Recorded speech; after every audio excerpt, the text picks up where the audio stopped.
Hey, what's happening, everybody? It's Robert Phoenix, broadcasting to you live from outer space for Sunday night AstroLive. What's happening out there? I got such great feedback about the new background that I decided to bring it back for another week. Gives it that legitimate cosmic effect, don't you think? Like I'm really out in space. Let's see who's in the old chat room tonight. There's Robin and Christine and Judy. Good evening, good evening, good evening. There's Jennifer. Hey, Jennifer. What's happening? Let's see. We're just going to chill out here for a little bit. How was everybody? It's the first show of 2020. Kind of a wild week, huh? Wild first week. The Roaring 20s kicking in on cue. We're going to get into that tonight. Ooh, get it on cue. We're gonna get into it tonight. Gonna sort of circle back to a lot of the Iraq, Iran stuff that Chris and I and Steve, me and Steve and Chris talked about on Friday. I've got a few more charts to bust out around that.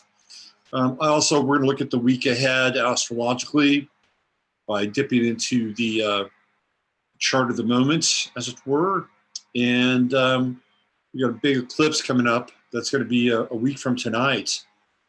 So actually, let's see, the 11th is, it's the 11th. So that's Saturday. And then, of course, the big Saturn-Pluto conjunction. We're going to be doing a show on the Saturn-Pluto conjunction. How about that? That's going to be pretty intense. I think a lot of us are starting to feel like what the Saturn-Pluto conjunction is going to be about. I'm going to talk tonight about paradox, irony. I'm also going to talk a little bit about pain and trauma and integration. I want to go over a comment that was sent today over on the YouTube channel here for Friday's show. I want to read over that comment, and I want to kind of use that comment as a springboard for discussing trauma and pain and where we are now, both astrologically and personally.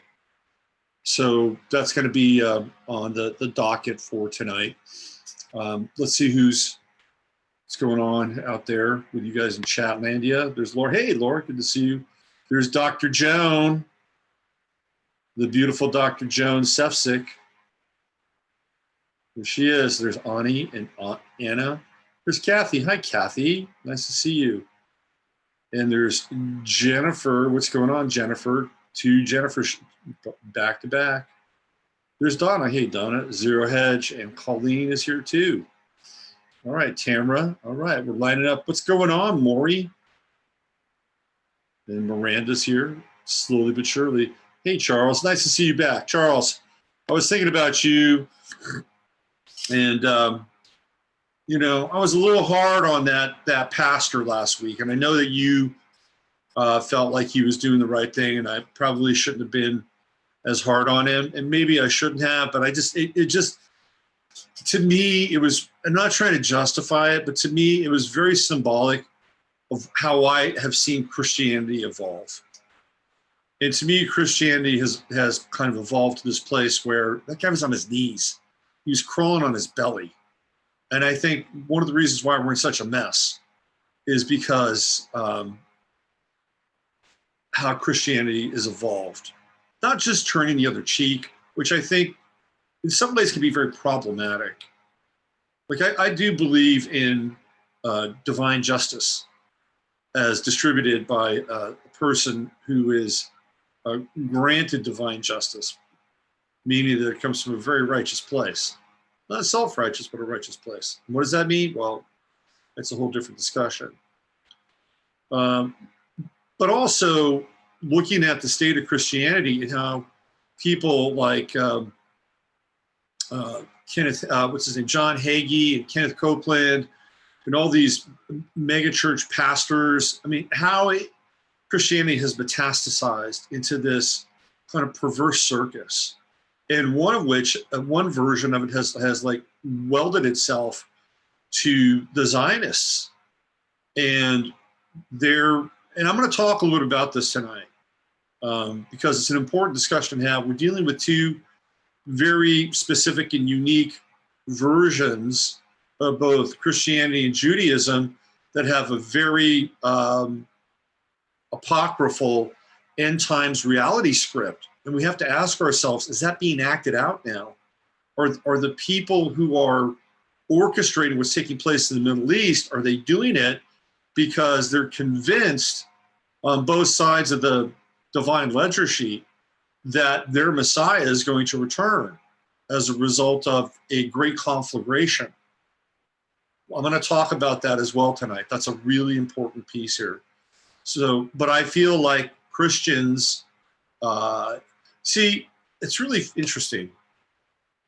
Like, I feel as though as a white Anglo, Saxon, Celtic male in this lifetime, and let's just be honest, in this lifetime, and I'm part of a certain group, and as a group, not just as men, but as a group that has this pigmentation or perhaps lack thereof, that one of the things that has been expected of us in the 20th century is self-circumspection, navel gazing, and at times even self-flagellation. Like, if we are not, as a group, and I'm just speaking as a particular representation of a group that I'm participating in this lifetime. Okay, just let's be clear about that.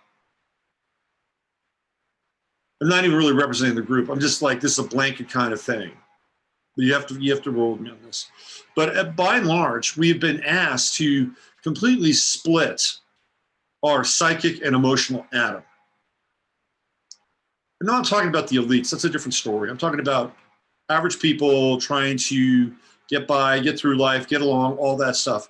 We've had to like become so self-circumspect and examine everything we do. Examine the clothes that we buy, where we buy them from, the foods that we eat, the words that we say, the pronouns that we use, all the things that if we don't align in a certain way, that we will be cast out of Eden, that will be considered to be hateful or ignorant or uninformed or, fill in the blank. And so what's happened is a certain group of people, and then it goes out a little bit from that point forward, right?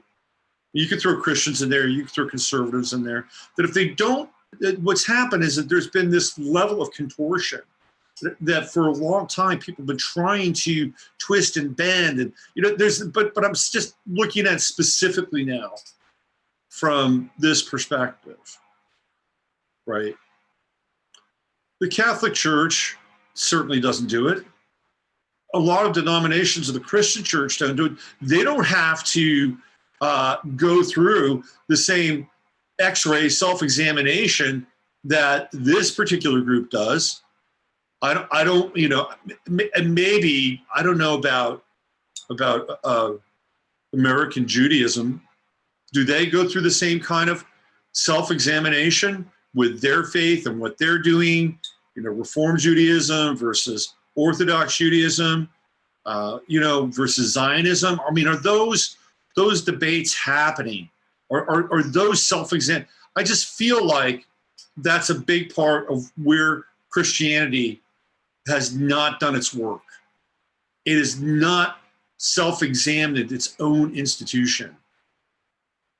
Because as long as you kind of hit the milestones, as long as you hit certain things, like, okay, well, I'm going to take Jesus into my heart, and I'm going to read the Bible, I'm going to go to church and do all those things, pray to God, show up in confession, whatever those things are, that you're hitting the things that you're supposed to be doing. But that's a bare minimum in a lot of ways. And these institutions are, to some extent, they're fading.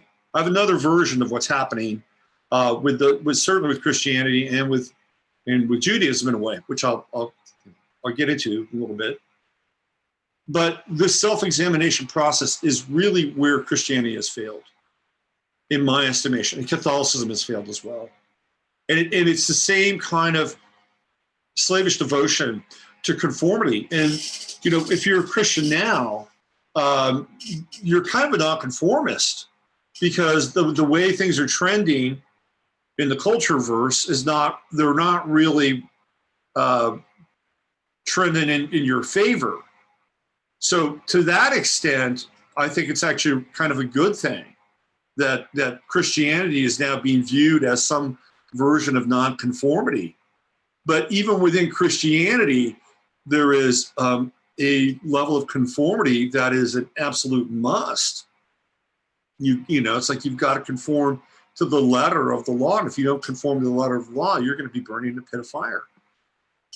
So my beef is that the John Hagees of the world have not been called out, have not been castigated or even thrown out by other versions of Christianity. Like, there hasn't been enough like real focused circumspection on the John Hagees of the world. The guy who wrote the Blood Moon book, New York Times bestseller, and nothing happened. Okay, nothing happened. He's got a gymnasium named after him.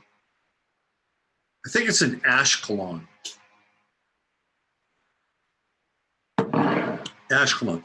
That's where that's Dimona. Where Ashkelon is connected to Dimona in some ways. Anyway. So getting back to you, Charles, that was where my issue was. He was symbolic. He was symbolic of a person of a particular faith that in that moment was on his belly and on his knees, crawling. And it was like, get up off your knees, man. You know, you had other people going over there. You needed to go over there. It was a symbolic moment. So I apologize, Charles, if I offended your sensibilities. I was not attempting to do that. I was being triggered. Anyway, enough of that. But I was thinking about that though today. I was thinking about that. Like, that was really. I mean, I wasn't thinking necessarily about the pastor itself. I mean, that was in my head, but I was thinking about kind of where, in my estimation, Christianity has failed. And it's failed because it hasn't evolved in some ways. You know, it hasn't really evolved. Now, that said, let me tell you, I've been watching football all weekend and most of the week. Imagine that. And I would have to say that the majority of the guys that are being interviewed, either on the college side of things or the young guys and the pros, remember now, these are Pluto and Sag kids. And they're coming strong with their faith. And in fact, one of the new trends for players for eye black is that they have black crosses under their eyes for their war paint. I'm like, wow, this is really interesting. So what we're starting to see, again, this is with these Pluto and Sag kids, is we're starting to see a resurgence of their faith, or of faith in general. It's very interesting. And I'm not going to put a label on it. I'm not going to, just kind of go down the dispensationalist path or whatever. But I can tell you, it's a big deal. It's a big deal for them. So for everybody who thinks that Christianity is dying and going away, I have news to tell you. And this is not a Christian show, although Christianity does interest me to some extent. But I'm here to tell you that there's a whole wave of young people that are hearing the call. Okay, so just keep that in mind. All right, see, it launched into just a little chat about Charles, and away we went. Away we went. Where do I want to go? Well, there's a lot of places I can go right now. Let me talk a little bit about football, and then I'll get into the chart of the moment. So I've decided to use some of my astrological skills and my football skills and really focus on wagering. Anyway, so I made some bets this weekend, and I've done a few, but I was really focusing, and I did okay. I covered a 2-team parlay. I drew even today, so everything I bet, I got back, which was good. But in the first game of the day, I had an ongoing exercise, which I was doing on Twitter. You can follow me on Twitter, by the way, Real Dude Astrology. And I was looking at what was going on real time with the chart during the Saints and the Vikings game. And so I was tracking, where the ascendant was, where the midheaven was, where certain players were at certain times. It was really interesting. The Vikings have 2 players, Kirk Cousins and Dalvin Cook, and they're both Leos. And today we had the moon in Taurus conjunct Uranus. So it's kind of a crazy moon. There was some. So the fixed signs, whether you're an Aquarius or a Scorpio or a Taurus, or a Leo, you would have had some interesting energy today. And normally, if the moon would be squaring your sun, it could be very emotional, just as a generalization. And the emotion could be good. It could be quite good if you can channel it. If you're overcome with emotion in football or in any sport or in any endeavor, sometimes your performance can be affected by the amount of emotion. Emotion is good if it's channeled. It's not really good if it's like an overflowing dam. Okay. Think aqueduct versus dam. Overflowing dam. Okay. So with the Uranus conjunction to the moon, I felt like, well, this is kind of interesting. These guys could do something pretty good today. Dalvin Cook and Kirk Cousins. And Kirk Cousins has not had a great reputation as a quarterback in big situations. So at one point, I noticed that the midheaven changed, and it changed right at overtime. Right at overtime. And it was really interesting. It was, when the midheaven was in Aquarius, and there was some Aquarian space in the 10th house. One of the key players that stepped up for the Vikings was this guy, Jalen. I never heard of this guy. He's like a backup lineman. He recovered a fumble. And it was like right there, sun in the 10th house. And I'm like, wow, that's interesting. I like this. So Kirk Cousins and Dalvin Cook have been pretty good throughout most of the game. Their sons at the start of the game were in the 5th house, which was creative and dynamic, and they did well. By the second half of the game, their sons had gone into nadir. So both their sons were in the 4th house, and they both disappeared, which was also quite interesting. And Dalvin Cook got completely bottled up. And I'm like, look, his son is at nadir, and so is Kirk Cousins. You got to find somebody else. It's not going to work. It's not going to work. And for almost 2 quarters, it didn't work. Meanwhile, this other guy, Stephon Diggs, he's a Sagittarius. He had Mars conjunct his sun today. They were not throwing him the ball. The guy was blowing up on the sidelines. He had a Mars sun conjunction. He was losing his shit. It's like this guy had mutable overload going on. I'm like, you got to get this dude the ball. You've got to get him the ball. I mean, if you don't get him the ball, he's already a volatile character with the Sun-Mars conjunction. He was like, getting ready to pick fights on the sideline. It was like, wow, that's really interesting. So overtime comes along, and that Pisces midheaven is right there. I'm like, oh, shit. This could get really weird, or could have a moment of fate. So I went and I looked at Kirk Cousins' chart, and I realized that his true node was in Pisces, or is in Pisces. So now it was up in the 10th house. And on Twitter, I said, this is it. I mean, this is going to be a career-defining moment for Kirk Cousins because of where his true note was placed. And like, I don't know, 2 or 3 minutes after that, he throws this long pass all the way downfield to Adam Thielen. Gets down to like the 2-yard line. And Troy Aikman says, that's the best pass Kirk Cousins has ever thrown in his career. Now, the cool thing is that tracking his son, by that time, it had moved into the 3rd house. So, there was more possibility for movement, fast movement, like a long pass. And Dalvin Cook even began to show up a little bit towards the end of the 4th quarter as both their sons migrated towards the 3rd house. It was very interesting to watch all this go down in real time, astrologically. Now, and I felt pretty good about my astrological acumen in that game. The second game, which I thought was going to be quite close, Russell Wilson has Mars and Aries. So at the start of the game, Aries was on the midheaven. So Russell Wilson's Mars was in the 1st house. I was sorry, 10th house, and he pretty much carried them for the first half of the game.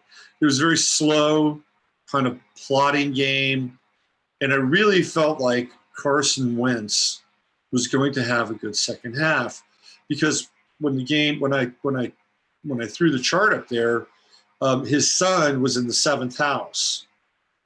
But what I didn't realize was that I saw him like being in the 5th house in the second half. And what happened was that his son had to transit through the 6th house. He got hurt. So he did not make it through the entire game. Now, I don't know what would have happened had he gotten through that. My sense was that he would have probably dominated the game. So this is where astrologically we really have to take a lot of things into effect and into account. And I was just focused on the outcome, which was the second half. Where I took my eye off the ball, using the sports metaphor, was the process. And that was the transit between the 7th house, where his son was when I cast that chart, just a few minutes after game time, after the game started, after kickoff. And then what I saw was his inevitable kind of moment in the 5th house. So my eye was off the ball, and I missed the process. Now, I had to ask myself, well, would I have had a different take if I really looked at that 6th house? And, I'm pretty honest with myself. And the answer was absolutely. If I had paid more attention to the process versus what I saw as the outcome.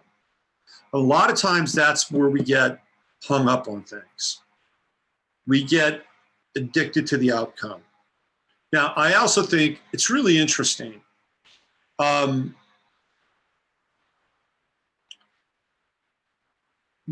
word for 2020 is mindset. That's my word for 2020. It's mindset. And that we all have to cultivate a mindset that is going to not only get us through this period of time and just get through it, but a mindset where we're going to excel and achieve, even though, the trumpets of Gabriel, Gabriel's on the side, he's like, he's, warming up, doing the spit thing.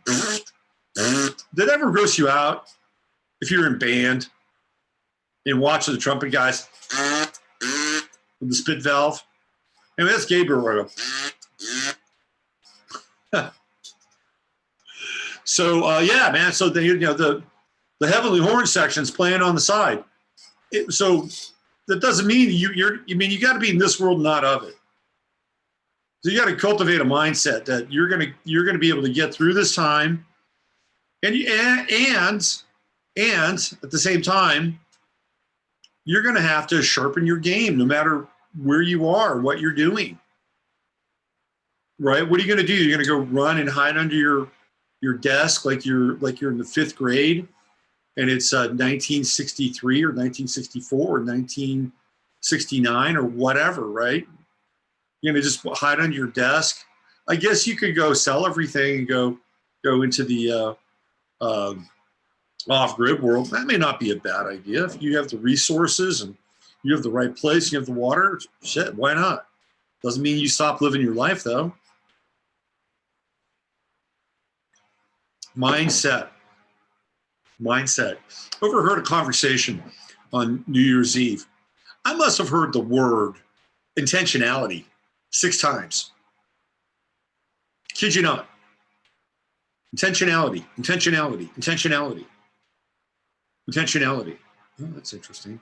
Really, this is another kind of takeaway from New Year's Eve. By the way, the doctor and I went out to Marfa. It was great. Went and saw the Marfa lights. If you haven't heard about the Marfa lights, check them out. We actually saw the Marfa lights. It was really good. It was really great. But so at the same table where intentionality was being talked about, they're also talking about chemtrails. Really? Oh, wow. That's interesting. They're talking about chemtrails. Fast forward, we're having a getaway lunch in Alpine. The table next to us is talking about the Illuminati and Disney. And this was like a guy, like, my age, and with his kids who were grown kids. And he says, the rumor is that whoever runs Disney runs the world. These are conversations. These are random conversations that are happening. And you should take heart in that these are random conversations that we're overhearing.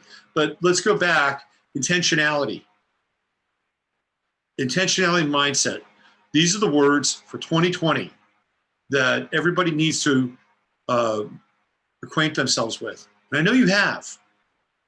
With all this Capricornian energy, if you're not taking avail of it, if you're not really torquing on this Capricornian energy, you're missing out.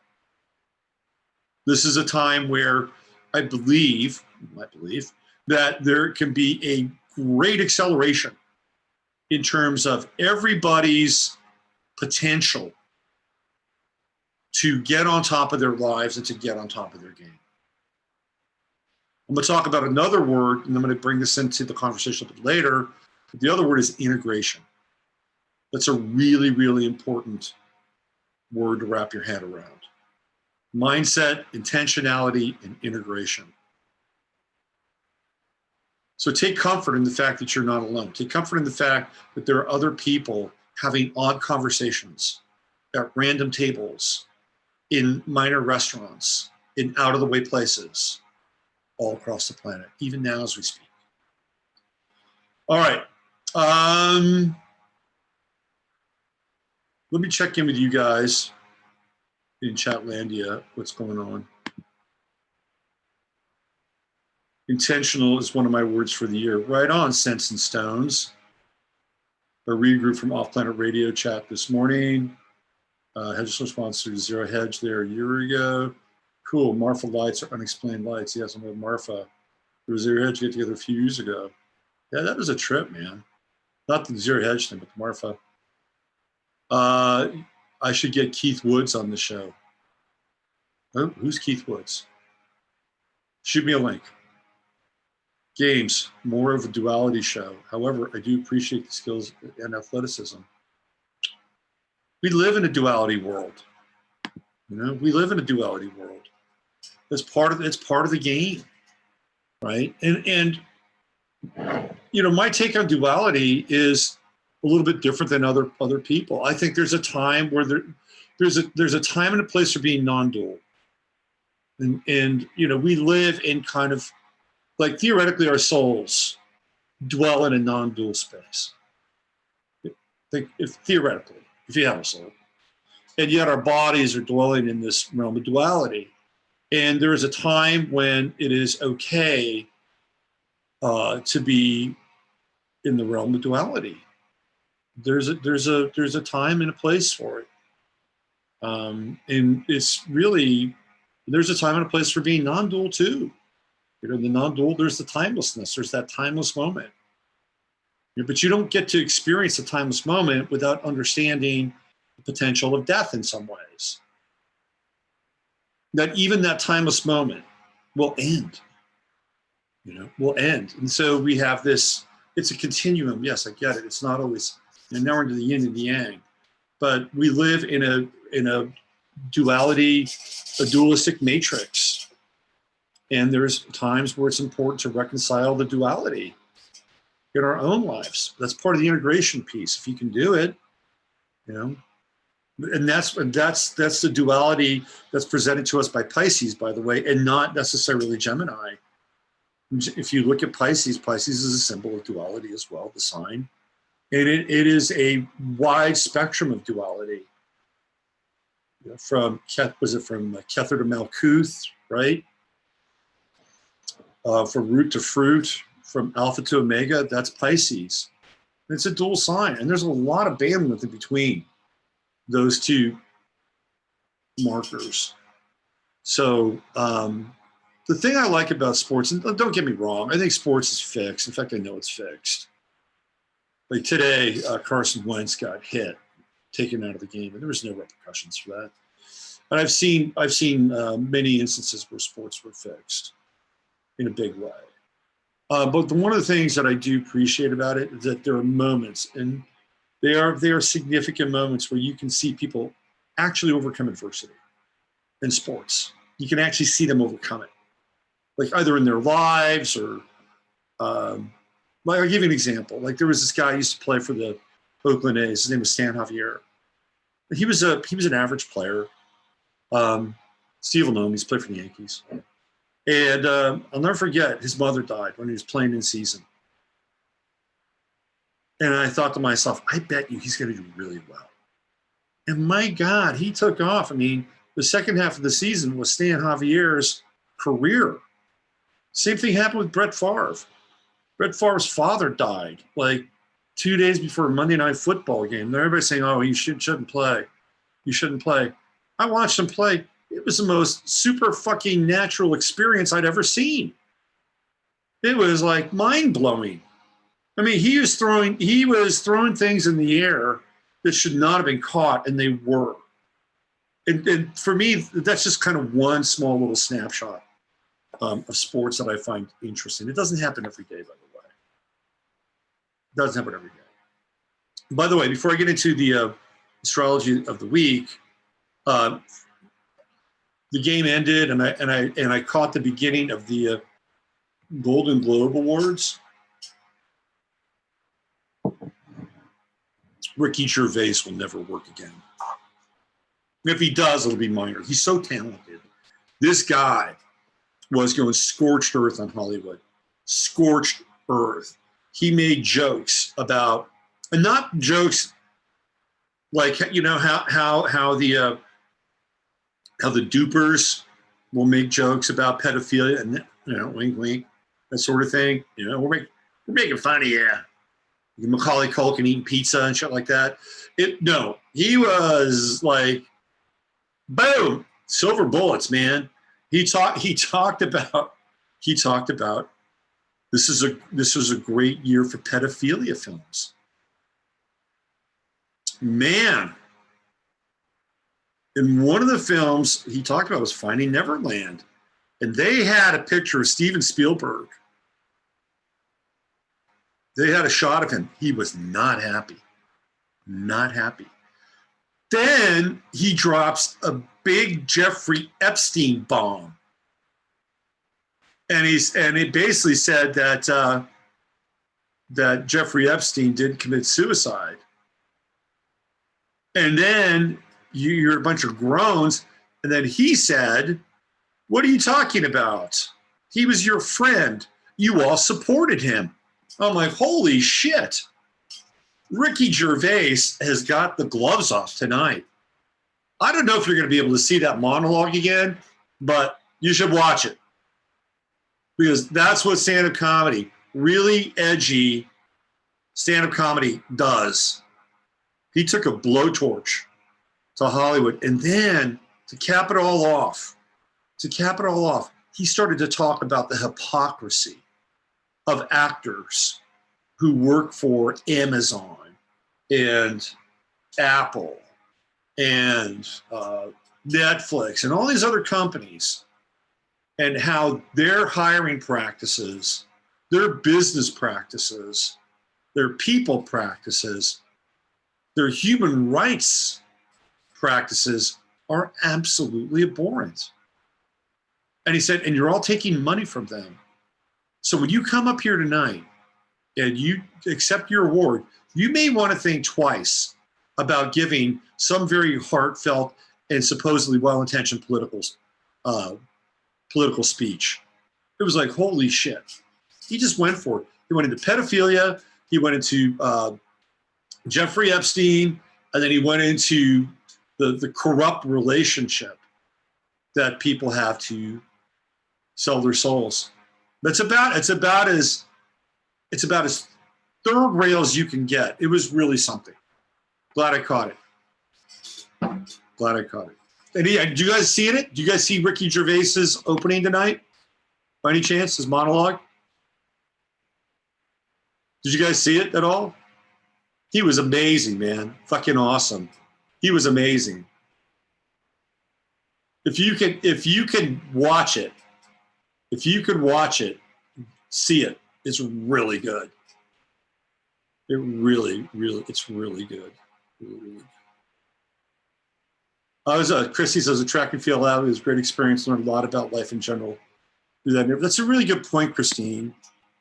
Sports teaches us a lot. And the reason, again, another reason I like sports is because there's no gray area in sports.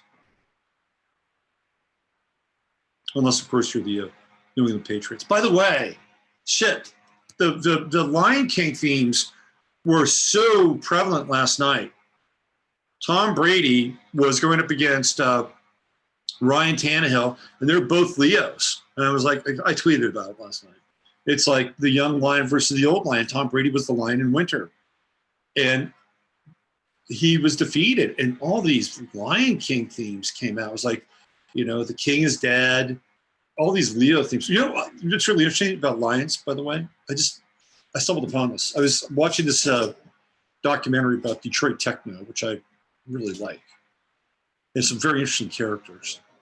So I decided to look up Detroit's astrological chart. And it is like Aquarius rising and 4 or 5 planets, big fat stellium in Leo, with the sun at 0 Leo. And then I thought about, well, isn't that interesting? The name of their football team is the Lions. And probably the most influential person in the history of that city happens to be Henry Ford, who's a Leo. I'm like, wow, fascinating stuff. Anyway, all right, let's get into chart of the moment. See where we are.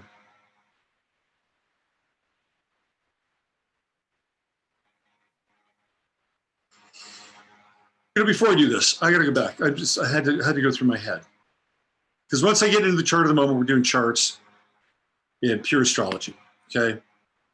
But I want to bring up a question.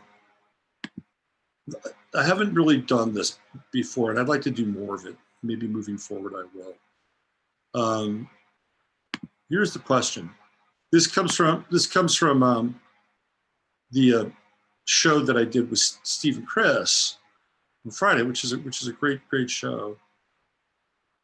Let me see if I can find the question here. It's a comment. By the way, we had 1,600 views, 101 likes, and 5 dislikes. Where is that? Who was that? Dang it. Now I can't find it. Was it for that show? I'm gonna have to go back and find it again. I apologize. But no, I don't want to launch into anything unless I can find that question. All right, let's get into the chart of the moment. I apologize for the It's kind of like when you're on the freeway and you miss your exit and you have to go on the frontage road for a while. I apologize for a little frontage road exercise. Okay, let's get back on the freeway. Here we go.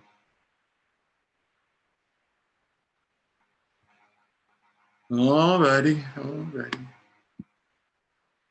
Almost there.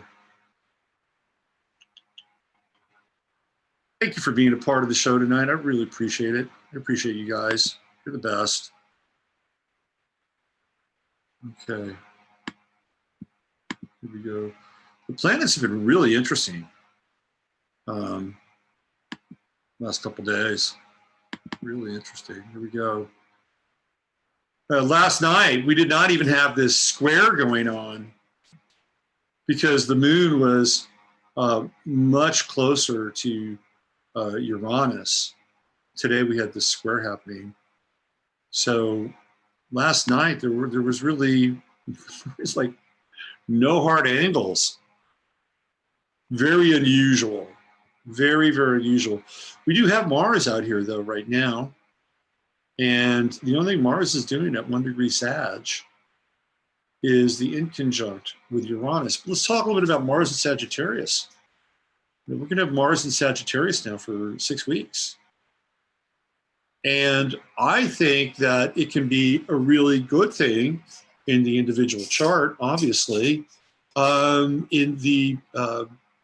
the mundane world of astrology, Mars and Sagittarius could be a little bit tricky, especially when Mars gets to the midpoint at 15 degrees about 3 weeks from now and squares off against Neptune. And given the climate of the world, that could be, number one, highly deceptive, number two, driven by deep religious ideology and zealotry. Number three, it also gets into, I guess it's in the deceptive mode, into that false flag territory. We have to pay really close attention to that because of what happened on 1 a.m. Friday morning in Iraq. We'll have to pay attention to that. It's a big deal for a number of reasons, which I'll talk about. But for now, we have this Mars-Uranus inconjunct next couple days. The inexplicable and the unexplained and the synchronistic and the oddly strange for the Mars-Uranus conjunction. I'm sorry, Mars-Uranus inconjunction. The quincunx. What are the unusual forces of fate moving through your life? How can you turn chaos into your advantage? What kind of radical leap could you take in the next 24 hours? And I'm not talking about radical leap off the Golden Gate Bridge. That's not the kind of radical leap we're going to talk about. What kind of radical leap could you envision? Within reason, no. You can't have a radical leap with reason. You could have an informed or calculated risk, right? This is interesting, though. This is interesting. From a mundane perspective, I think it could be a little troubling. You know, this is sort of like the unexpected strike out of nowhere, right? Mars, just out of nowhere. And yeah, we're dealing with roughly, about a 3-day cycle here. 1, 2, 3 degrees, right? So by 3 degrees, it'll still be in the inconjunct, even 4 degrees. So between now and Thursday, this Mars-Uranus inconjunct is tricky. Anything can happen. We're kind of in a phase now where anything can happen. The fuse has been lit on the global level.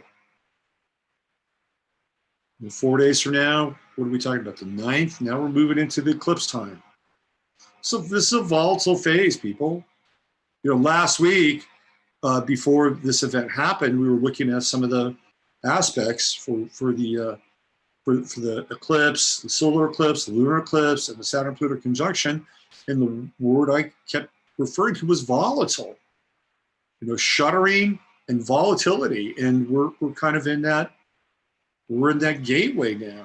And it's unfortunate because, well, I'll get into it when we get into some of these charts. I've been trying to piece together some other stuff. But meanwhile, there's a lot of congruity, right? We've got Jupiter, Mercury, Sun. The South Node is over here, right? Well, it's actually right there. So it's at 8, I thought it was, so it's right there. I mean, this is like the overreach of government with that South Node. It's the overreach of government. And I think, my estimation, a lot of people in the so-called, truth community don't agree with me. It's amazing to see how people have been cultivated to believe a particular narrative about not only this event, but theoretically what the Iranians do and who they are, and the wounds that have never closed. And this is what I'm having a hard time with Trump around this. And I can depart from Trump every now and then. I'm okay with that. But he started to talk about the hostages that were taken. And I think that that's a really dangerous territory in a lot of ways. I don't have the exact tweet in front of me, whatever, but he was basically saying, look, this is for those people that were taken.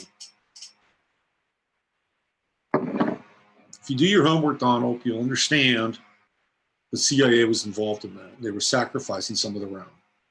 That was just how that was rolling, okay? And it's that kind of populist invective that I think is dangerous. I've actually congratulated Trump for destroying the tower of political correctness. And I've thanked him for that. And I'm grateful for the fact that that's what he has done. But I do believe that bringing up the ghosts of 1979 they're just not, I don't think it's serving anybody. And those guys were in on it anyway. As soon as Reagan got elected, they let everybody fucking go. Come on now. There was a big game. It was all about Iran-Contra. It was about moving arms and weapons and cocaine and huge amounts of money. And it was a huge scandal. And the Iranians were involved. The CIA was involved. So please, let's not resurrect the ghost of 1979. That's over.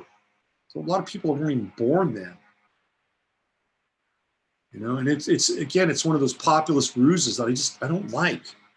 Oh yeah, let's get all fired up about that. Now you're in John McCain territory, Mr. Bomb Iran. You really want to go there? But you didn't like the guy. I feel like Trump is over a barrel. I really do. I feel like what they did to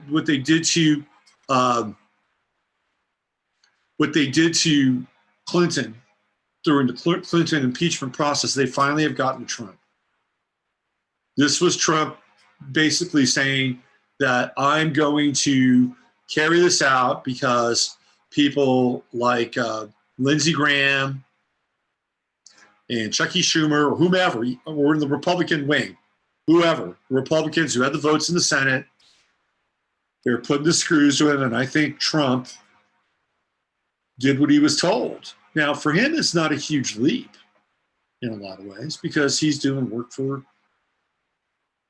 Israel, and he's really, he's tight, right? He's tight, and Jared is very tight. He's tight with Netanyahu. Netanyahu's slept in Jared Kushner's bed. How many times do we have to bring this up? So for Trump, I don't think it's a huge leap. If he's told to do this, I don't think he wants to, but it's not a huge leap. He can justify it. He can rationalize it. He can stay in power, and in his mind, rectify or right the things that were wrong, by possibly. However, we are in the midst of these two sects, these Christian Zionists and the Chabad Lubavitchers, who both have an end time scenario. And I'm not making anything up here. I'm not being hateful. I've got two groups that are not of the same, they're not of the same cloth, but they're bound together by the same rope, you know. So we know what the Christian Zionists, the dispensationalists, the John Nelson Darby's, the Schofields, their version is, of course, there's going to be this conflagration in the Middle East, and at which point in time, this is really what happened. This is really what the original sort of plan was with that part of the Bible. And the Schofield Bible, by the way, was completely driven by Freemasonic forces. One of Schofield's sponsors was Dealey of Dallas, the same guy that they named Dealey Plaza after. He was a publisher in Dallas, and he was one of Schofield's sponsors, high-ranking Mason. Anyway, the idea, of course, is that there would be a great conflagration in the Middle East. It would be in the Middle East, more than likely, right? And the moment before the escalation of the eschaton, the Jews would be asked to repent. And this would be their final chance. And if they didn't repent, then they'd be wiped off the face of the earth. Meanwhile, a group of very pious Christians who'd taken the Lord into their heart would be raptured and taken up off the planet, and they'd be, sitting in reclining lounges with sweet tea and popcorn, watching the whole thing go down. And the rest of us, theoretically, would be the left behind, and we'd have to deal with this Armageddon scenario. Now, what's happened, and this is my belief, is what's happened is that they've taken and sort of changed the story a little bit. And it's no longer the Jews that have to repent. I believe that and again, I don't sit there on Sundays inside of these Zionist Christian churches. But if John Hagee is going to Israel all the freaking time, and he sends money to Israel, and he has a gymnasium named after him, and all these other Zionist Christian ministers are doing the same thing, I don't think they're including the Jews into their end times theology anymore. I think that they probably transitioned that to the Muslim world. That's what I think. And therefore, this idea that the Muslims can be sacrificed has become much more theologically and at times even politically expedient. So that's their version. The Chabad Lubavitchers have their own version. In their version, the entire world is wiped out. And they're the ones that are left standing. And that actually also takes place with the arrival of the Moshiach, or the Messiah, who's going to lead them into the next millennium, where they will essentially run the planet. I'm not making this stuff up. I'm just not. That's what they believe. That's what the Christian Zionists believe. So you have these two groups who are heavily invested in an end-time scenario, and a World War III is nothing to them. It's nothing. In fact, it coheres to what they believe will be their ultimate salvation. And you look at the people that Trump has surrounded himself with, from his daughter and his son-in-law side, it's Chabad Lubavitch heavy. From the people that are surrounding him on the evangelical side, they're mostly dispensationalist Christian Zionists. He certainly doesn't have Rick Wiles in the White House. So he's getting this thing from both ends. And maybe we're on another level of 5D chess, and he's going to outfox these Armageddon endgamers. Maybe that's what's going to happen. There are people that believe that Trump is just a Trojan horse and he's here to take down America. I believe he is all about deconstruction. And America was taken down a long time ago, in my estimation, in my opinion. We're living off of the fumes of America. The America that, you know, we thought was, you know, great, or whatever that mythos was. And there were some good things about it. Like, I do believe when push comes to shove that the people in this country are some of the best people in the world. And I've seen it again and again. I've seen it again and again from the people. When there's a disaster in the world, we're there to help. We're there to give our money. Of course, the Red Cross is there to steal it, but that's another story.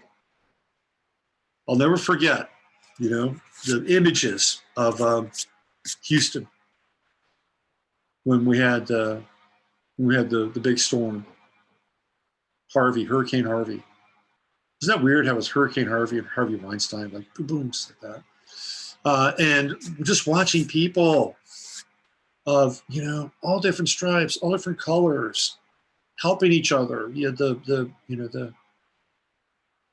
Bayou Brigade, right? You know, the Cajun Navy. They're in there with their boats and they're helping people out. And they didn't give a shit what anybody's color was. To me, that's America, right?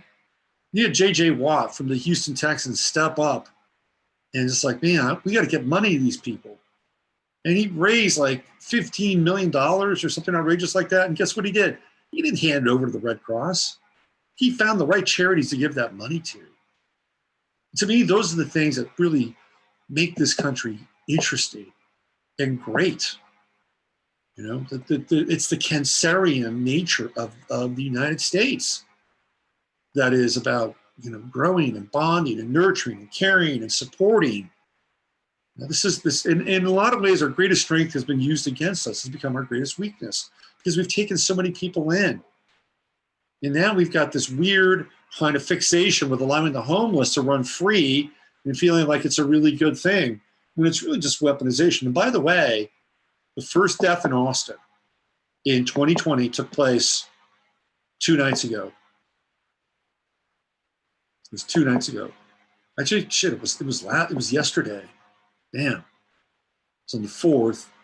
And it was a homeless guy living down in South Lamar.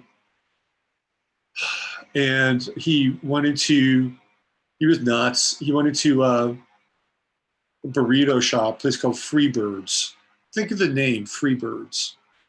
Freebirds Burritos. He went in there and he killed the guy who was sort of the cook, manager, some poor bastard. He got killed. The guy went in there with a knife and kills him, stabs him to death. Then these people got involved. That's another thing you're going to be seeing more of, by the way. You're going to see more people getting involved. These people got involved, and they got him, and they kept him from doing, and they didn't have any guns. They kept him from doing more damage. Somehow, this crazy motherfucker climbs up on top of the Freebirds burrito shop, jumps off of it, and kills himself.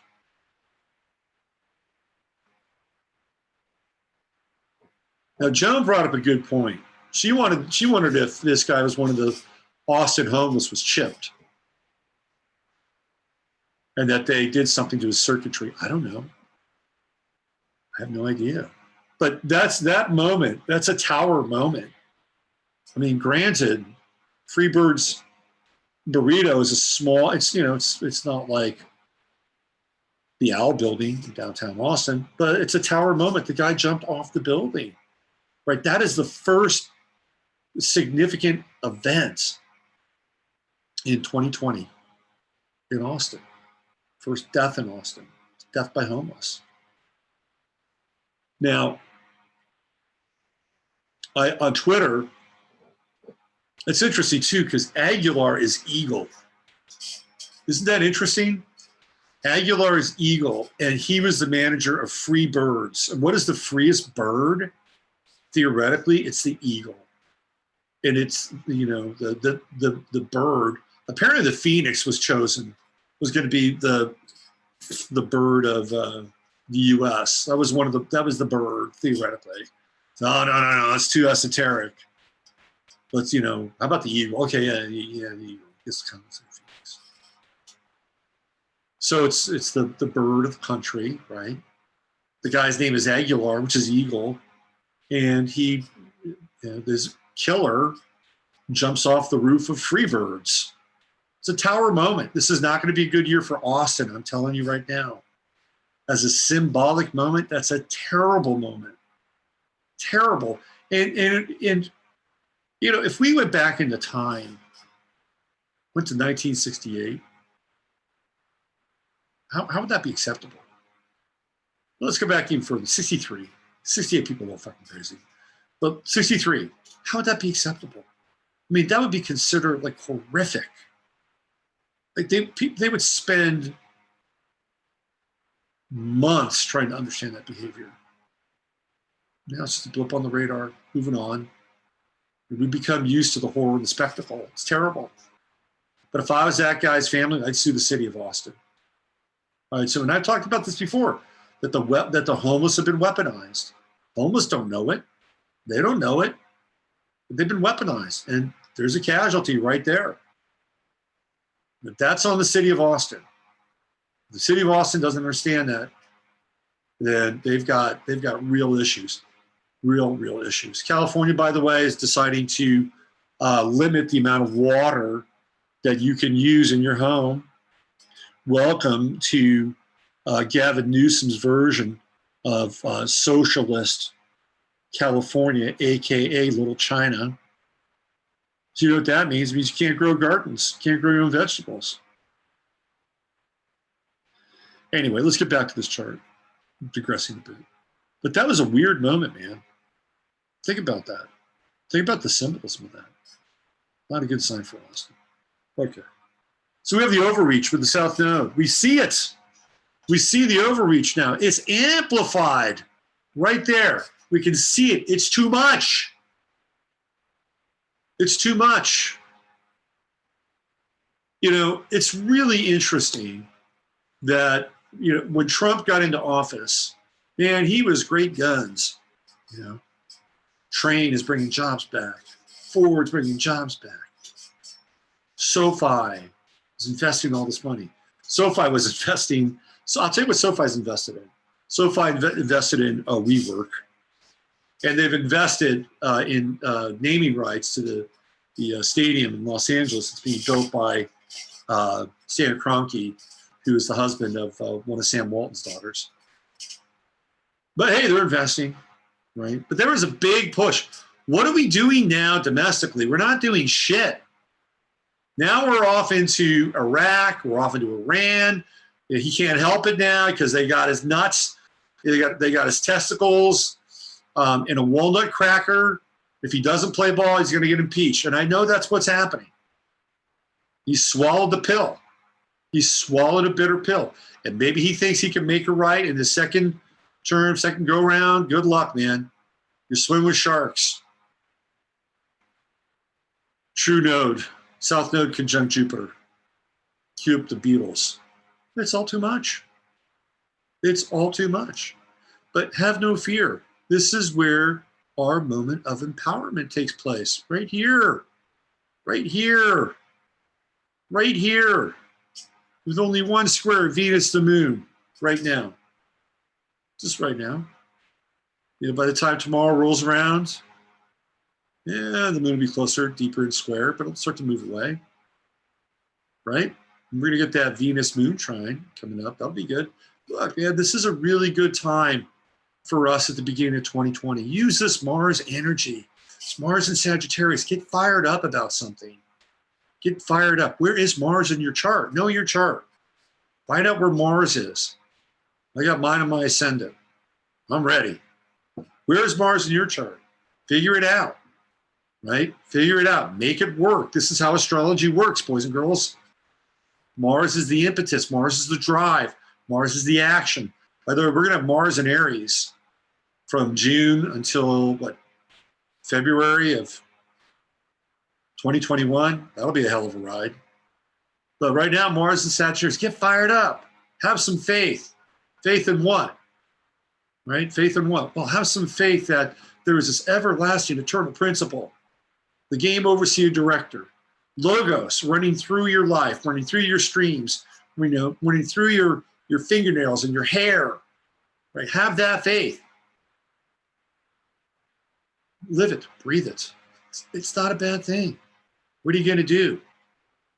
What are you going to do? Make it manifest. See, I've always been a believer in magic, but I've never been a believer in incantational magic or sigils or any of that stuff. That's never been, I enjoy working with systems.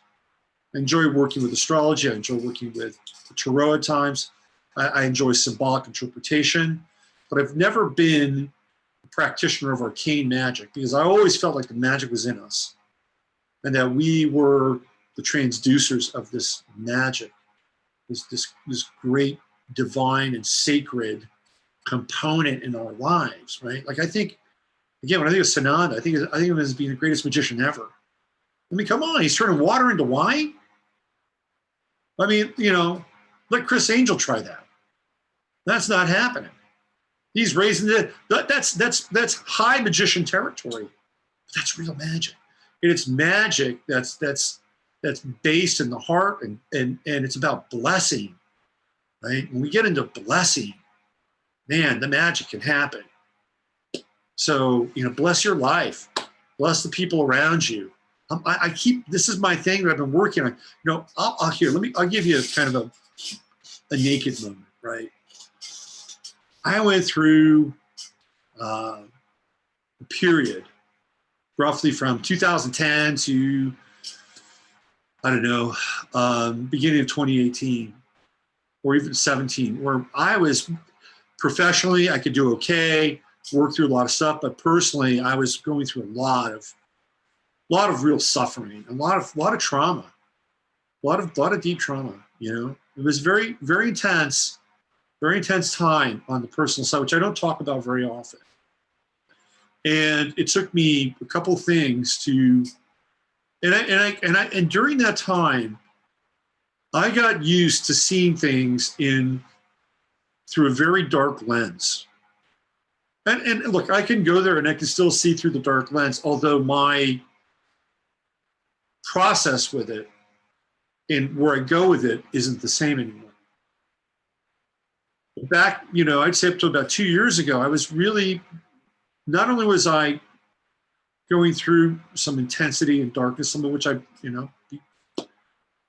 clear that I brought on myself in some instances. I was processing that, and so I was seeing through a dark lens. And what happened was I had to take myself out of a certain part of my life for a while, and I had to gain some perspective.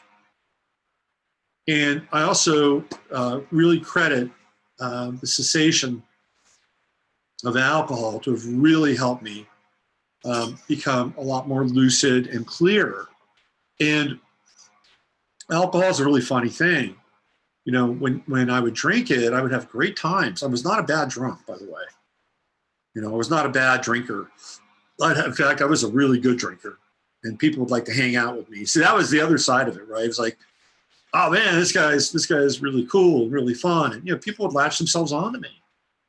I'd go down to cultures, and I'd have a few ciders, whatever, and I'd start to talk to a couple from Houston. Next thing I know, they're, hey, come on, let's go out. I can't tell you how many times this happened. Right? Just because I'm talking to them and relating and having fun. So it was kind of a bit of a magic thing, and alcohol was my Dionysian elixir in a lot of ways. But I will say that stepping away from that has allowed me to still deal with the darkness and the intensity of being a Scorpio rising, but my process has been about evolving more towards, and I hate to use the word, so it's so hackneyed, but evolving towards the light. Like where I am now is I do my best to envision outcomes that are win-win, it's like, instead of going to that kind of dark Scorpio place, which you can go to, I'm envisioning outcomes that are transformational and that people can get something out of it, right? So this has been my evolution, my path, and my journey, and I'm not alone, right? So, and in that place now, in that place, real magic can happen. We had an event here in the Hill Country in October. Let me tell you, that was a magical event. That was a totally magical event. Everybody that came was a different person when they left. It was transformational. It was magical, and it was really special. I'm having another one, by the way, in October. I could not have done that event had I been drinking. Couldn't have done it. People would not have had the same outcomes. I did my best to hold the space for everybody in that place. And I'm just sharing this with you because this gets into that I word, integration. I'm going to leave this up for a little bit longer. The integration. It's our time to integrate, right? It's our time to integrate. If not now, when? You know, we're some of the people that watch this show, and I have to admit, I tend to trend upward in terms of chronology. And it's a shame that, you know, not as many younger people would watch this, because I think they actually get something out of this. But for the demographic that watches this show, like, you know, how much more time do we have? Really, I mean, shit, we could be sitting on World War III right now. You know, this could be the end times wet dream. So in a really immediate sense, you better start integrating real quick. In the midterm sense, you work on it. Like, this is a time now. We all live with a little bit of self-doubt, and that's okay. That's okay. Self-doubt is part of the program. We get to overcome it. But too much self-doubt is paralytic. And this is a time for us to really put it all together. Really put it all together. Look at this. Look at this chart. Last night, this Venus moon square was not happening. Not happening. It's not a bad square. It's okay. It's worse squares. But this is about integration. Look at all this Capricorn right now. So we have the lunar eclipse coming up. We have the great Saturn-Pluto conjunction getting super close right now. And to me, that is the magnet. That is the magnet of integration. Put it together. Look around at your life. Their pieces are there. They may not all be there, but that's okay. Integrate what you have. Let's put it all together. It's a great chart for that. Fantastic chart. Okay, we get back in to the chat room. I'm about to go off into Iraq and Iran. Let's see where you guys are. What's happening? Let's see, what do we have here? I'm working on the SIGs first, alcohol next. Do what you got to do. Let's see, Dorothy. Hey, Dorothy, nice to see you. Yes, it was very much, loved it. Can't wait to do it again. To build on what Robert said about September in Hill Country, yes, it was magical. Okay, you guys are seeing this. Sugar is killing me slowly, and I'm a fiend. No, man, the sugar's sneaky shit. Yeah, we're going to do 2020, first weekend in October. Look, we got Afsane, celery juice, right on. Oh, look at that. Yeah, 3,500 troops. Robert Tacco, unrelated. 3,500 troops. They're going to the Middle East, by the way. Absolutely. It's happening. It's happening. Yep. Let's see what else we have here. Miranda says, I never enjoyed drinking that much until I became a teacher. Oh my God. Then I loved a margarita. I still teach, but haven't had any alcohol in over a year. Good for you. Good for you. Colleen, it was fun seeing part of your chat family interact. That was really good. It was a good little show. Into quantum, we have to call light plasma. I like that. I like plasma better than life. Life is so cliched. A friend of mine whose first moon is getting slammed by Uranus is relying too much on booze. I get it. I totally get it. What else? Anything else? Eve, I'd get land and do a tiny house. That would be fun. Go do it. Go do it. It's not undoable. You know what's really interesting is here in Texas, you can get small plots of land for about $5,000. You build your tiny house on them. I've looked it up. Okay, so let's get into some of these charts. Robert just dropped the news. Yes, there are 3,500 troops. They're headed to the Middle East. I'm just going to jump right into it, okay? Well, I'm just going to go right into the fire here.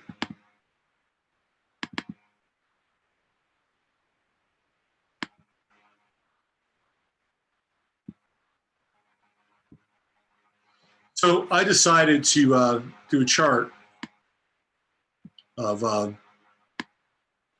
Israel in the attack. By the way, when I speak of Israel, I speak of a state, all right? I'm speaking of a state. I'm not speaking about Jewish people. Please understand that. And there are other people in Israel besides Jewish people that live there. Yes, there are Christians there. And there are Muslims in Israel. Third most important mosque in the world is in Israel. So when I speak of Israel, I'm speaking of a state, just like I would speak of China, or I'd speak of Russia, or I would speak of the Philippines, or I'd speak of Bolivia or the United States. So with that preface, here's what we got. The Iraq strike took place at 1 a.m. Now, on the show, Steve and Chris and I were asking ourselves, why did he show up at a regular airport? Why? Why did he show up?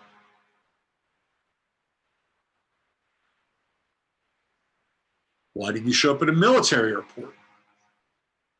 It's a good question, right?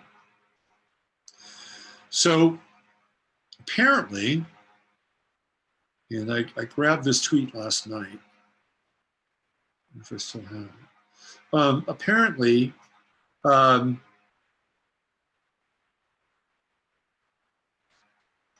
Mike Pompeo and the State Department has suggested to Soleimani that he go to Iraq or they suggested him directly, or they suggested to the Iraqis. So essentially what happened was that the State Department set up Soleimani to go to Iraq. Let's see if I can find that tweet. It's a pretty damning tweet. Let's see if I can find this.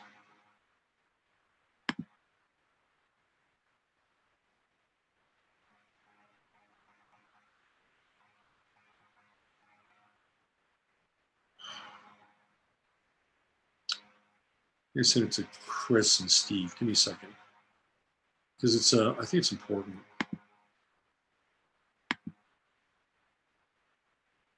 Just give me a few minutes here, a few seconds. I'll find it.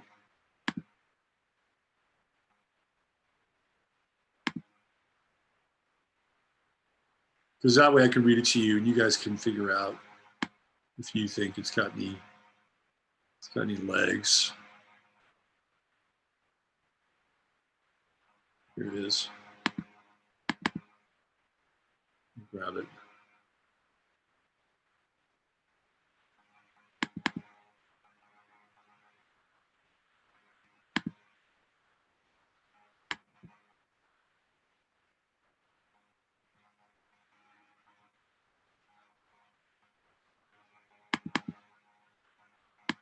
Oh, come on. Oh, here it is. Finally. Okay. Let me just drop this. This is from Whitney Webb, by the way. I'll come back to this chart. You guys know who Whitney Webb is, right? She's pretty legit. Like, she's got credibility.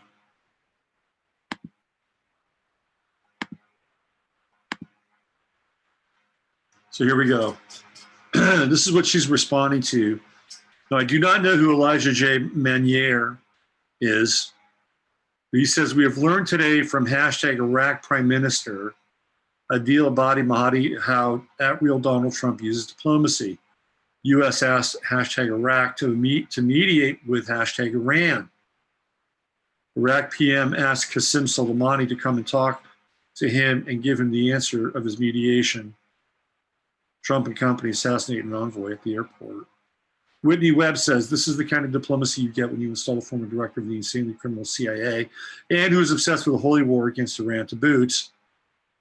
As U.S. top diplomat, she's referring to Mike Pompeo, Jesuit, I believe, Dominionist.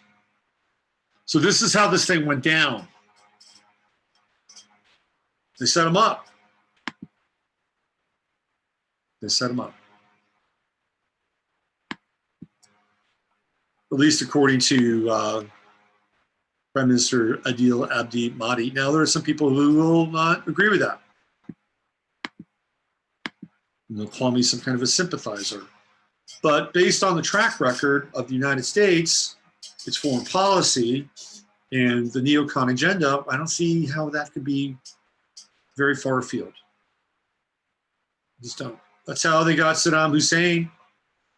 Right? Saddam Hussein was pissed off at the Kuwaitis. They were slant drilling into his oil. Saddam Hussein went to April Glaspie, said, look, the Kuwaitis are slant drilling into our oil. We need to get them out of there. Can we take care of it? April Glaspie said, sure, go ahead. As you know, Saddam Hussein goes after the Kuwaitis who are stealing his oil. As you know, the United States is using that as a pretext for war. That and that little chick from Kuwait, the ambassador's daughter. That was it. That's how these things work. It's about entrapment.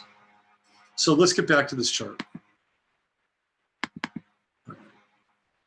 So at 1 a.m., Friday, January 3rd, Baghdad. This is the chart. The inner ring. The ascendant was Libra. I decided to put Israel's chart, and remember, I'm talking about Israel's estate. Just like any other state. What do we have here? Look at this. The two charts are in almost perfect alignment. You see, boys and girls, the stars, they do not lie. Look at that. We're talking ascendant-wise, 23 Libra, 22 Libra, off by 1 degree. 1 little degree. And it was around 1 a.m. Right, around 1 a.m. So what was happening? What was transpiring? Well, we have the sun in the 8th house and Mercury in the 8th house. So there's something going on behind the scenes, right? What do we have here? Hold on. Oh, on the outside. Oh, hello. That's Israel's sun. 8th house, behind the scenes. Yeah, the sun was in Capricorn, my bad. Jupiter, 3rd house, okay. Yeah, Saturn-Pluto conjunction, right on the IC. In that moment, most emotional part of the chart, by the way, the IC. Evokes a lot of feeling. And then, yeah, here's Israel's sun, here's Israel's Mercury, right in the 8th house. And then we have, this is, to me, this is kind of interesting, right? Because the Saturn, Pluto, and the moon, this is all, they're all in Leo land. And there's Venus in Aquarius. And this gets into that tweet, which is, hey, you know, you guys should get together and, you know, kind of, you know, start to mediate some stuff. That's really very Venus in Aquarius, and it's actually happening in the 4th house at that time. And then we have the opposition with Saturn and Pluto right there, which is quite intense in a lot of ways. Pluto, the planet of destruction, Saturn, planet of law. Leo, of course, ruler. Right? This is the rulership, and we also have this very interesting transit of Neptune right here, which is the inconjunct, which is going right up here, right? So Neptune is at 16 Pisces. Saturn's at 16 Leo. That's a direct hit. And then we have, let's see, is it, where's it here? Neptune, so it's going to be in Cap. Where is it? Capity.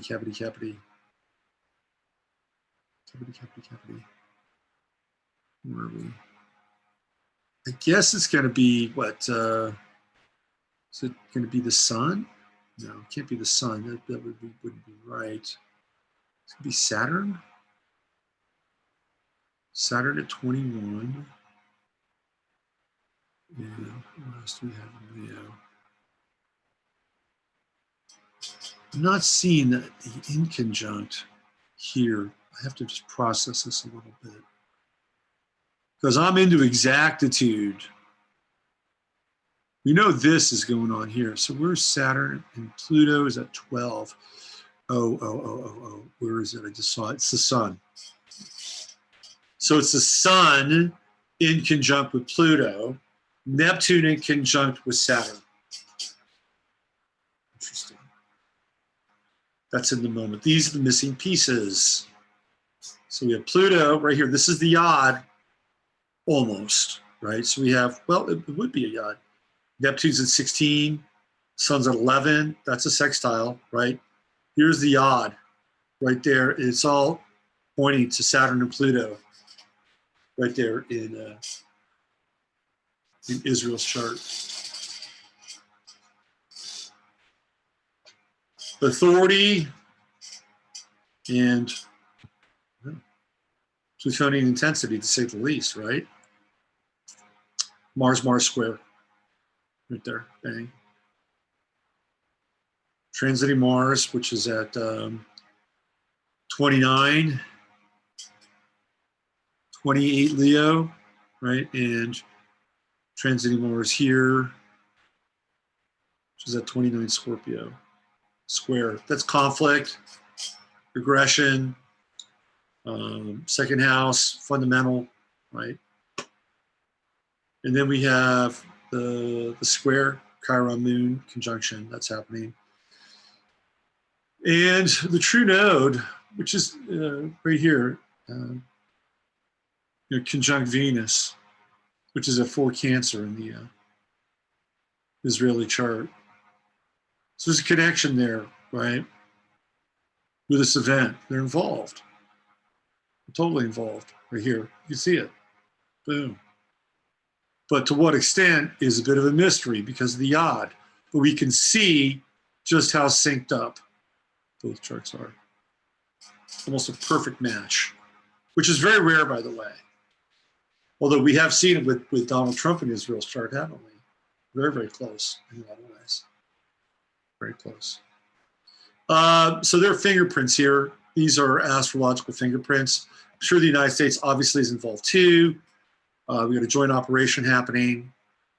But I would say that if you're looking for clues for this event, it's right here. And with the Neptune in conjunct to Pluto, sorry, to Saturn, and the Sun in conjunct to Pluto. The true node conjunct with Venus, right there. Connection, relationship to the event. There could be some interesting things happening here, theoretically. Sun trying to Saturn, Pluto. Well, clearly they're going to be strengthening their position as a result of this. The Moon Uranus square, which we've been talking a little bit about. Well, we haven't, but we're talking about the Moon Uranus conjunction. That's radical, right? That's radically disruptive. I mean, I guess there's some flow here, like emotional intent with Moon Pluto to Mars. Somebody's getting what they want out of the deal. Yep. Interesting chart. Very, very interesting chart. So if we're looking for some like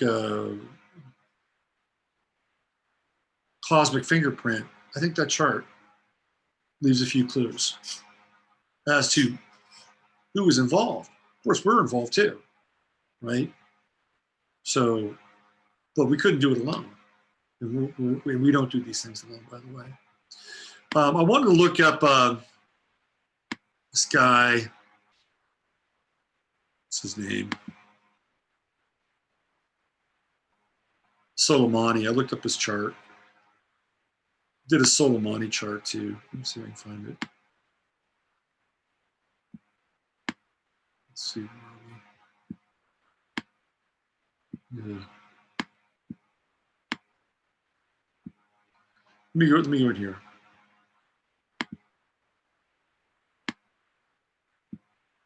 Now, I don't have Soliemani's birth time. So I have it at 7. Put sunrise chart close. So I lined his chart with the strike. And what I found to be interesting is, you know, when we looked at his chart the other day, I could see that he had a ton of Pisces in his chart: Sun, Mercury, Venus. But what was also going on with this guy is he was going through a Neptune transit, because he has Sun and Pisces at 20, and then Neptune is currently at 16, which is a conjunction. Mercury and Venus, which is here at 11. Neptune's still conjuncting them, although separating a bit. So Neptune has established his midpoint in his chart with 3 of his most important planets. And what I think is challenging, perhaps, or difficult, is to understand who this guy was. You know, with Neptune conjuncting these planets, I think it would be very easy to paint him with a broad stroke brush and say, well, he's killed all these Americans and done all these nasty and terrible things. On the other hand, he was probably somebody who was very good at fighting ISIS, which I'm sure this country didn't like very much. And that's actually, that was actually the case, that he helped push back ISIS in Syria. And they didn't like this guy. So when we have Neptune in this position, it's very hard to get a clear picture of who he is. And I'm going to throw something else out here. I'm just going to throw something else out. What if he didn't die? Okay. What if he didn't die? I'm just throwing it out. And the only reason I'm throwing it out is because of this Neptune conjunction with his Sun, Mercury, and Venus. I'm not saying he didn't, because clearly there are millions and millions of Iranians who have now become unified. You know, because Iran is like, it's not, you know, it's kind of like the United States. The United States isn't really unified. Not in the least. Even in Israel, there are people that don't get along, or they disagree with the government and some of its policies. There are people in Israel that have heart. There are people in Israel that can see that there are people that are being treated poorly, right? And in Iran, there were people who were not into Khomeini. But now all of a sudden, you know, you got a unifying principle. So for all intents and purposes, he is dead. But again, I'm just throwing this out there. We're going by a controlled press that says something happened. Did it really happen? I don't know. With the Neptune conjuncting the Sun, Mercury, Venus, I think it's hard. I mean, at the very least now he's become a scapegoat. He's become this evil pariah that somehow can be his killing can be justified, that all these other lives have been saved. Well, get the fuck out of the Middle East. Save a lot more lives. Trump is doing a shitty job of removing us from the Middle East. Sorry. We got 3,500 more troops going there. It's not, we're ramping up. we're not de-escalating. You know, and I think it's because they've got his testicles in a nutcracker. So then we have Saturn coming in here, and Saturn is squaring his sun, right? Squaring Venus. Saturn square to his Neptune, right? This at the right time, yeah. Why is that in Sagittarius? I don't know why it's in Sagittarius. Oh, that's his Saturn. My bad. Sorry. I've always got to look. So his Saturn is squaring, transiting Neptune. See, I mean, to me, even that gets into that deception place. You know, like, oh, maybe let's say he did go there under the pretext of being mediating. That Saturn-Neptune square is like not good. It's a very difficult aspect to work here. Like, you cannot trust authority here. He had Mars in Scorpio. Look at that, right? No, Mars is in Scorpio. His true node, my bad, in Scorpio. And his Neptune in the first house of the strike. Interesting. Neptune-Uranus opposition. That's happening. And that, no, there you go. That happened fast. The Mars-Mars opposition. That's interesting, right? The violence piece here. His Mars in the sign of Taurus, opposing transiting Mars in the sign of Scorpio. His Mars at 25, transiting Mars at 29. His Mars in the 8th house, Scorpio's house. Death. Interesting. And then the Mars-Pluto square. Transiting Mars square. Ooh, wow, Mars-Pluto square. Boom. I think he's dead. I just had to have that. I had to have that thought with the Neptune conjunction to the Sun. I think he's dead. Transiting Mars, 8th house, Mars-Mars opposition, Mars square Pluto. There's no. I don't think there's any doubt there. But again, from an identity place, with Neptune basically including his Sun, Venus, Mercury, I guess we can pin a lot of evil deeds on this man. Now justify the war that's about to break out, apparently. I just think we have to watch out for the big false. I feel like we're being set up now. And by the way, you notice that nobody's talking about impeachment anymore? That's gone away, hasn't it? How convenient is that? Oh, another thing that's interesting, and this gets back into that Sun-Neptune conjunction, which adds a different wrinkle to it all.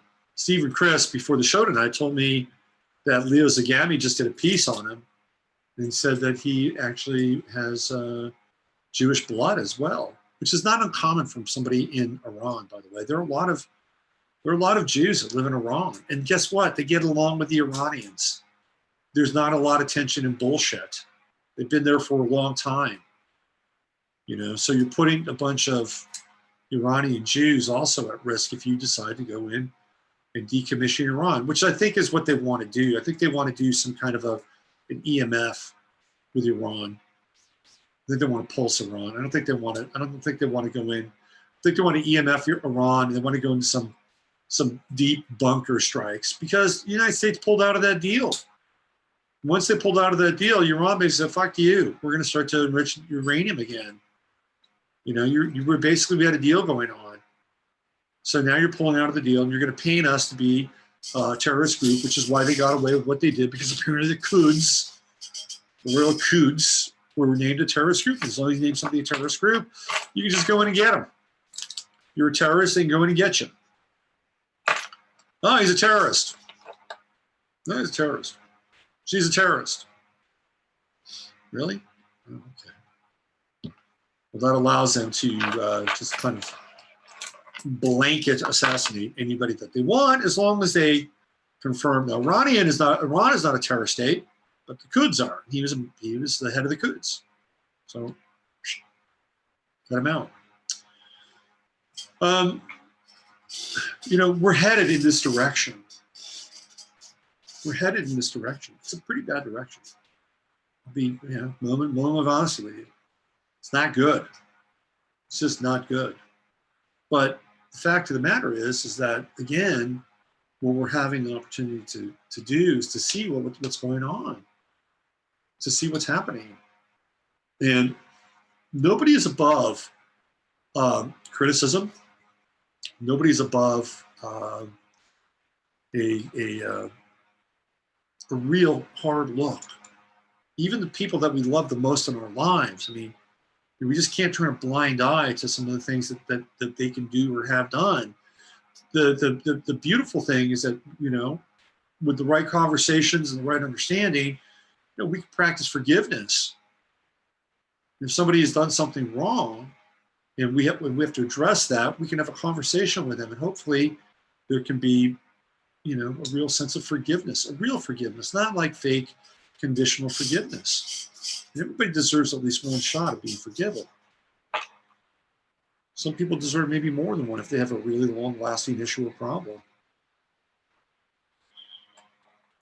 But this is where, Trump comes into the discussion. And, all that Q stuff aside, I mean, if you, and I know that there are people who think that Soliemani was tied to the deep state, and, there could be connections with Obama and connections with Hillary Clinton, and that might be the case.